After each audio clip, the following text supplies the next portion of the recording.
আজকে ডিম লাভারদের জন্য নিয়ে এসেছি নতুন একটা পদ্ধতিতে ডিম রান্না। এটার কালারটা এত সুন্দর আসবে যে নিজে দেখেই চমকে যাবেন। তার জন্য প্রথমে ডিমগুলোকে সিদ্ধ করে নিতে হবে আর মাথার মধ্যে একটুখানি কেটে দেবেন।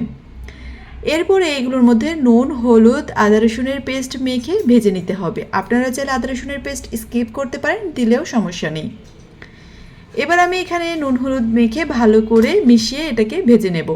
তবে অবশ্যই কিন্তু লাল লাল করে ফ্রাই করতে হবে। ডিমের তো অনেক রকম রেসিপি আপনারা খেয়েছেন, কিন্তু আজকে যে রেসিপিটা আমি করে দেখাবো এই রেসিপিটা কিন্তু বাসায় একবার হলেও ট্রাই করবেন। আশা করব সবার খুব বেশি ভালো লাগবে। এবার ফ্রাই প্যানে আমি তেল দিয়ে দেব। তেলের মধ্যে আমি ডিমগুলোকে দিয়ে দেব যখন তেলটা গরম হবে। তারপর অবিরত নাড়তে থাকবেন, তাহলেই দেখবেন আস্তে আস্তে ডিমগুলোর কালার চেঞ্জ হয়ে একটু লাল হয়ে আসছে। যখন এরকম পুরোটা লাল হয়ে আসবে তখন এগুলোকে তুলে ফেলতে হবে। ওই তেলের মধ্যে একটুখানি জিরে দিতে হবে, জিরে দিয়ে ভালো করে জিরেটা ভেজে নিতে হবে।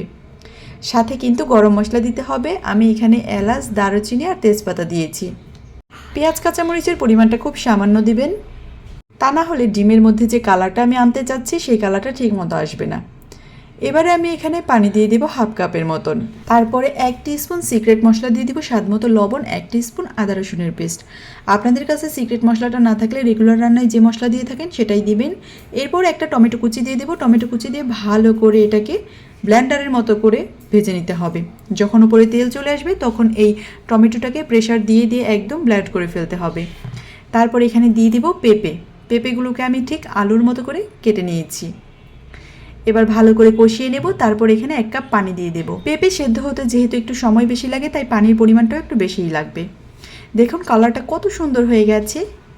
এই কালারটাই থাকবে যখন রান্না শেষ হয়ে যাবে, তখন দেখবেন যে এটার কালার আরও সুন্দর হয়ে গেছে।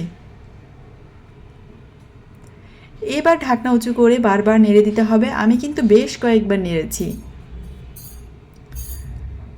যখন দেখবেন যে পেঁপেটা 80% সেদ্ধ হয়ে গেছে তখন এখানে ডিম দিয়ে দিতে হবে।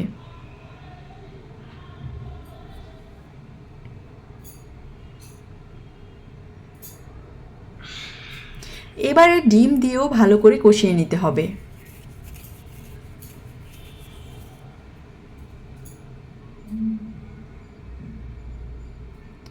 যখন পুরো ঝোল শুকিয়ে যাবে, উপরে তেল চলে আসবে, তখন এখানে পানি অ্যাড করতে হবে।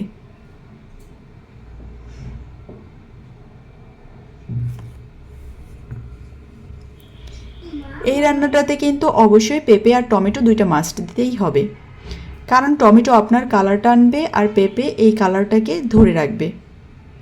দেখুন কত সুন্দর কালার হয়েছে। চুলাটা বন্ধ করে দিয়ে এবার ভাজা জিরের গুঁড়ো দিয়ে একটু মিশিয়ে নেব। এরকম কালারফুল তরকারি খেতে গেলে কিন্তু অবশ্যই রেসিপিটা একবার হলেও ট্রাই করতে হবে। ভিডিওটা যদি ভালো লেগে থাকে অবশ্যই শেয়ার করে দিবেন, একটা লাইক দিয়ে দিবেন। আজকের রান্নাটা কেমন লেগেছে কমেন্ট বক্সে কিন্তু জানাতে ভুলবেন না। ভিডিওটা যদি ইউটিউব চ্যানেল থেকে দেখে থাকেন তাহলে অবশ্যই চ্যানেলটাকে সাবস্ক্রাইব করে দিবেন, যেন নতুন নতুন ভিডিও দিলেই সাথে সাথে আপনি পেয়ে যান। আর ফেসবুক পেজ থেকে দেখে থাকলে অবশ্যই কিন্তু পেজটাকে ফলো করে দেবেন। তাহলে ভালো থাকবেন সবাই। আজকের মতো এখানেই বিদায় নিচ্ছি। আসসালামু আলাইকুম and thanks for watching my video.